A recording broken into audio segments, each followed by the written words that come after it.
All right, hey, good Tuesday morning, everybody. BAM weather meteorologist Brett Waltz here, and we'll let some people filter in. We're going to have a busy day of rain and storms moving across the Ohio Valley area, guys. I would say for those of you that watched the live stream yesterday, if anything, the severe weather threat has maybe increased a little bit. I don't necessarily think the tornado threat has increased, but I do think that the risk for damaging winds and potentially some large hail as well have gone up a little bit. And part of the reason is because this activity that you see here on radar this morning, not quite as widespread as what some of the data was indicating yesterday. In fact, most of the southern half of the state here right now not seeing storm activity. We do have some kind of along and north of the I-70 corridor. You can see out to our west a couple of stronger storms out here in eastern Missouri moving into western and southern parts of Illinois. This activity will be pushing off to the east as we work throughout the morning hours and into the midday hours today. But I think the worst of the strong to severe storm activity a little bit later, more so into the middle part of the afternoon. And so today is going to be a busy day, and just in terms of multiple waves of rain and storm potential. I'm going to turn on this Nowcast here, guys, which is available on our new Clarity Home subscription. You can scan the QR code in the top left. I know that Hope is probably throwing the link there to sign up in the comments. It's $99 a year, and you get tools like this, like our Nowcast, that are sent directly from our meteorologist here to your device, directly to your device. So this was one that was sent out actually 15 minutes ago that I think Matt Griffin made here, timing out the different waves that we're going to be seeing. And so out to the west here, you can see here's a wave, here's a wave, here's another wave that's moving through. And so just kind of to time these out for you all to give you an idea of what's going to come. Now, again, this is kind of just the first part of what will be a busy day, because I think that what we ultimately end up seeing as we warm up into the afternoon, we get a more organized line of storms that begins to move through as we work into the evening hours today. And so I'm going to step over here so I can kind of read the timing a little bit better. It's kind of small for me standing over here on the green screen. So just to kind of talk about this for you all. We've got kind of this first wave which will linger through the AM hours. Further out to the west is this next wave. So for that area out in eastern Illinois, far western Indiana, that's kind of between the 9 a.m. and 12 p.m. Central Time frame.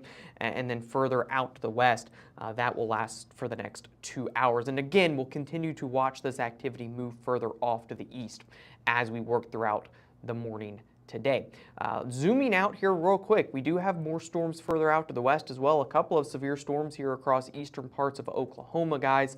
And again, this will be something that continues to impact a pretty widespread area as we go throughout the day today. I just saw in a new severe thunderstorm warning that has been issued just northwest of Mount Vernon, Illinois right now.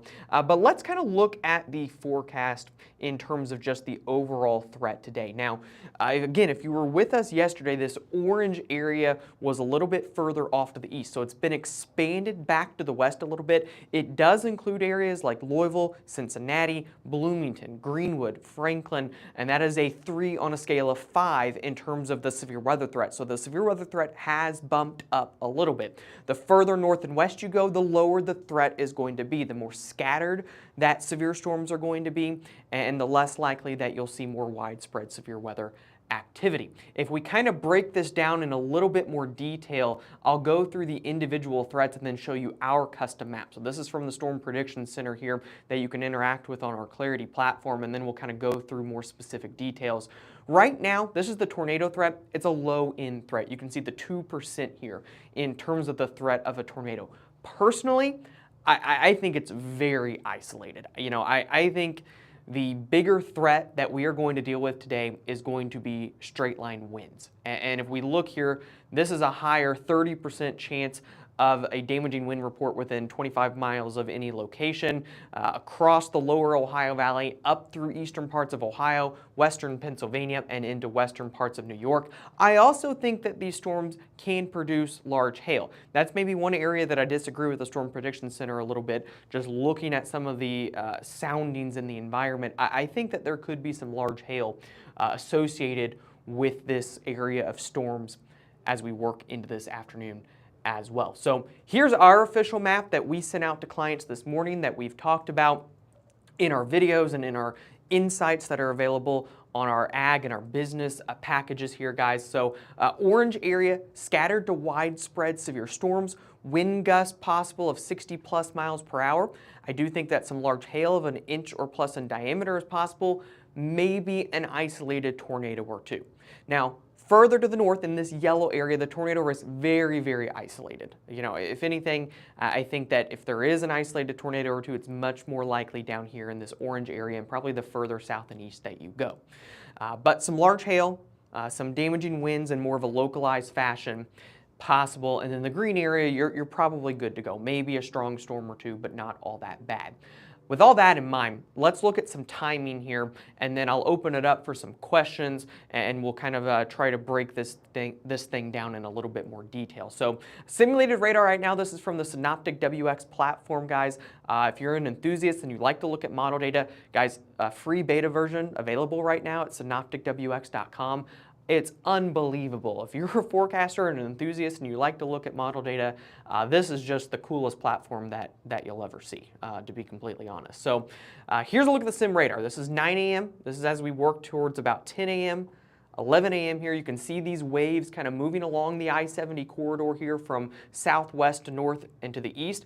We have a little bit of a gap here possible as we work into the early part of the afternoon. And what I'm going to do, whoops, let me go back here real quick, guys. What I'm going to do here real quick, I'm going to throw on the time in the top right so it's a little bit easier for you all to see. There we go here.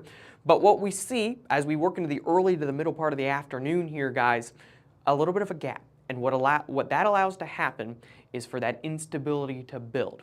When you get so much moisture in the atmosphere and you get the heat to pick up a little bit, and it allows for these storms to intensify a little bit. And what starts to happen is as these storms move into a more favorable environment, as they push off to the east, note how they get a little bit more organized.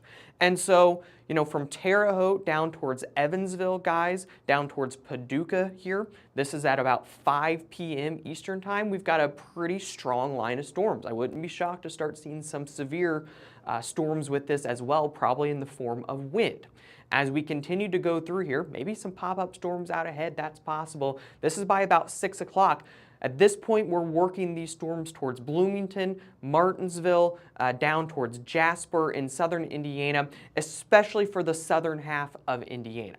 As we continue to go out here, moving through the Indy metro area by this point, starting to work towards the Louisville metro area by about 7 o'clock. Again, I think the primary threat with these storms going to be wind. Could there be an isolated spin up along this line? It's not 100% impossible. Probably the best threat the further south and east that you go here.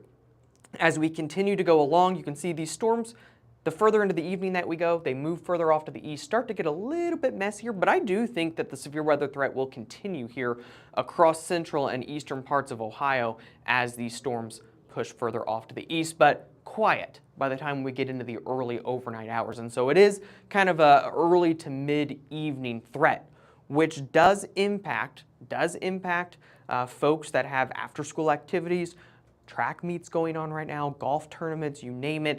And so certainly if you have that going on this evening, you have plans outside this evening, you need to be keeping a very, very close eye on the radar, because I think the other thing that can happen with these storms is they can produce a lot of lightning. If we take a look here, we scroll through and we look at our instability, and we go back right before these storms arrive. There's a lot of instability in here. Once you start seeing, 1,500, 2,000 joules per kilogram of CAPE, which is just the instability in the atmosphere, you can get a lot of thunder and lightning.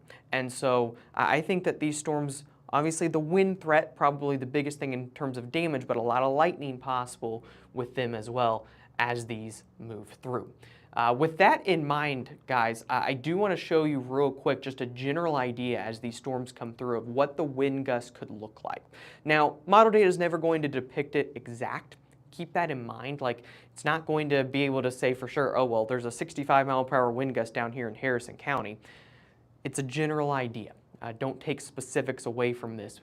What I want you to take away from it is that, this line has the capability of producing widespread wind gusts of 50 to 60 plus miles per hour. And you can see that here. You know, you click around up near Columbus, there's a 50-mile-per-hour wind gust. Click in Johnson County, 47-mile-per-hour wind gust. Click down here in northern Kentucky, 55 to 60-mile-per-hour wind gusts. This line has the capability of producing damaging winds as it moves through the area. This is at about 7 p.m. Eastern time. So we can watch this roll through here, and you can certainly see the potential here for some stronger to severe wind gusts as they move through this evening. So with that in mind, Hope, I'll toss it off to you. Let me know what kind of questions that you're seeing that I can maybe address here. I'm not going to be able to answer everybody's specific question for their specific location. If you want more details for your specific location, be sure to sign up for that Clarity Home package here, guys. Scan that QR code in the top left, or Hope will put the link there in the comments for you to get more details for your precise location. Can you go into detail maybe a little bit about southwestern Indiana, what the greatest threats are there? Yeah, sure. So I think, again, as these storms ramp up, your greatest threat is wind. Could there be an isolated tornado? Maybe, but I'm not trying to completely downplay that threat. I just don't think it's the biggest threat. I don't think this is a line that has 10 tornado warnings on it. I think it could be a line that produces multiple severe thunderstorm warnings because of wind and maybe hail. And I do think that that's the threat in southwest Indiana. Now, your threat in southwest Indiana is a little bit faster. You know, we look here at the wind gust, and you're 5 to 6 o'clock in terms of Eastern time, so 4 to 5 o'clock Central time, which again, right kind of in that window for after-school events, after-school practices, maybe buses still dropping people off as we get into the middle part of this afternoon. Want to talk about rainfall totals throughout the week? Sure. Let me go through. I'll show you rainfall totals kind of throughout this first wave here. We do have some additional waves that we'll have to monitor as we get into the rest of the week. Here's kind of a look. You can see a little bit of a messy nature of things. I don't think this is necessarily a line that produces a widespread 1 to 2 inches of rain, but in the strongest storms, we can zoom in here, we can click around and see maybe locally 1 inch, 2 inches in some spots in the strongest storms. Maybe a more widespread, you know, 1/2 inch to 3/4 inch in terms of rain with this line, but there is a little bit of a messy component to it, and will highly depend on where those strongest storms end up setting up. If we go over here this morning in our ag reports, which we do have an ag subscription as well, so if you click that same link, you can do a trial of our ag package. We talked about the rainfall potential, and we'll talk about it in our long range video here coming up, but here's kind of a general idea. We've got, again, multiple waves in here. Another wave as we work into late Thursday, maybe a little wave into Friday. Widespread totals of, you know, 3/4 inch to 1.5 inches, certainly possible across Indiana as we work over the next 7 days. Further out to the west, this has just been the area that's been slammed over the past couple of weeks. Talking about a widespread area of 3 to 5 inches plus of rain across central Oklahoma, Oklahoma City, and into southwestern parts of Missouri. I know that there were a couple comments we had on our Twitter page this morning. This area having not been able to get out into the fields because of how wet it's been. I do see some relief in the extended range and a drier pattern coming after the first couple of days of May. We should clear things out. I'll double check on that real quick. It is Derby weekend, one of my personal favorite weekends of the year. We should be clearing things out for Derby. Higher pressure moves in. You can see that here, and it should be pretty nice. And I think that most of the activity gets out in time for the Oaks. It may be close on Friday, so that's something to at least keep in mind. Do you see any potential for severe weather Wednesday, Thursday with the next round? Maybe a couple of stronger storms. We can turn on our maps here. You can see we've got a marginal risk tomorrow. Maybe a stronger storm, not really seeing a tornado threat. It'd be maybe a lower end wind or hail threat with a couple of storms tomorrow. But certainly I don't think anything to be super concerned about tomorrow. Do you want to maybe touch on real quick the gusty winds for tomorrow? Sure. Let me go over here to different model real quick, because it will get after this system passes, and it's been a very breezy spring, guys, and it's because of how strong these low pressure systems have been this spring, related to a couple of different atmospheric drivers that I think will ultimately help us get drier down the road. But this is as we work into tomorrow, guys. You can see here, there we go. This is actually this afternoon. Breezy as we work through this afternoon, continuing to go through here. You can see, click around 20, 30 mile per hour wind gusts as we work into tomorrow, and then very windy as we work into Thursday here, guys. Thursday looks to be the windiest day, potential for 30 to 40 mile per hour wind gusts across the Ohio Valley as we work into Thursday before it moves out and the higher pressure moves in for the weekend.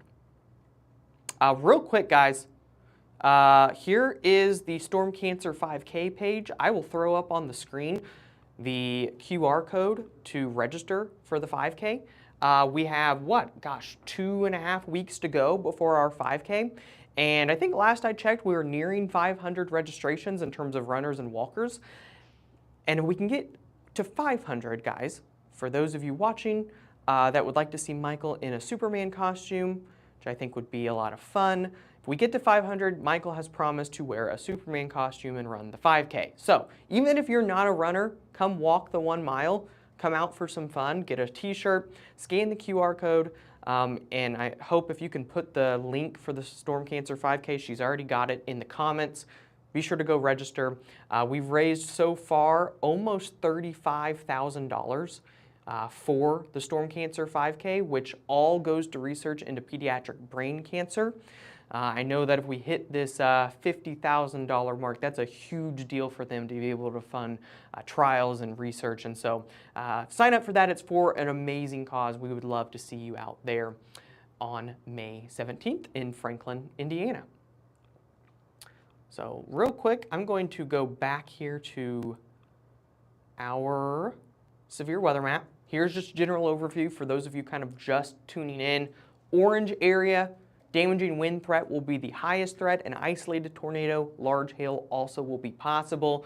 Louisville, Cincinnati, Lexington, kind of along and south of the Bloomington area at play, especially for the damaging wind threat. All right, and one thing I do want to be sure to highlight as well while we have a moment, and then we'll take maybe a couple more questions and sign off. With the damaging wind, and in general, all the severe weather that we've been having so far this year, so important that after the fact we keep in mind, stay away from power lines. With the damaging wind threat, down trees and power lines will certainly be a threat, and you want to call your local utility company to be sure that they can come out and fix those. Don't approach them. And April is also National Safe Digging Month, and so for those of you out landscaping right now, doing do-it-yourself projects, be sure to use that 811 number, have the buried utilities marked, and make sure that you are doing any kind of outdoor work safely. It's free of charge. The goal with that is just to stay safe when you're doing those outdoor projects. And by the way, in case you didn't know, the orange paint and flags, those are cable and Wi-Fi lines, and the yellow is buried gas lines. So if you see those, recognize what they are, and keep that in mind to be sure that we're just practicing, safe digging practices in this National Safe Dig Month, especially with severe weather. Because if you're like me and you like to go out and try to fix things right after severe weather, don't want to get into any trouble if you're trying to dig. Brett, do you want to touch on this cell headed towards Terre Haute has a special weather statement? Just Sure. touching on that real quick. Yeah, actually, you can see here some of the darker pink colors in here that's heading right towards Terre Haute. So we can click around on this. Let me turn that off here. I'm on the location by point. So let me go over to this one here for a moment, guys. Turn on the radar. We'll zoom all the way in. This was one of my concerns in terms of potentially some hail, just these very high DBZ reflectivity values in here. You can see that this is moving kind of towards the western portion, northwestern portion of Terre Haute. You can actually see that it just intensified a little bit on the latest scan. We can turn our alerts on the Clarity platform and look at the special weather statement, guys. It's going to include areas like Terre Haute. It's going to include areas kind of north of Terre Haute here. If we click on this, the potential for a 55 mile per hour wind gust here.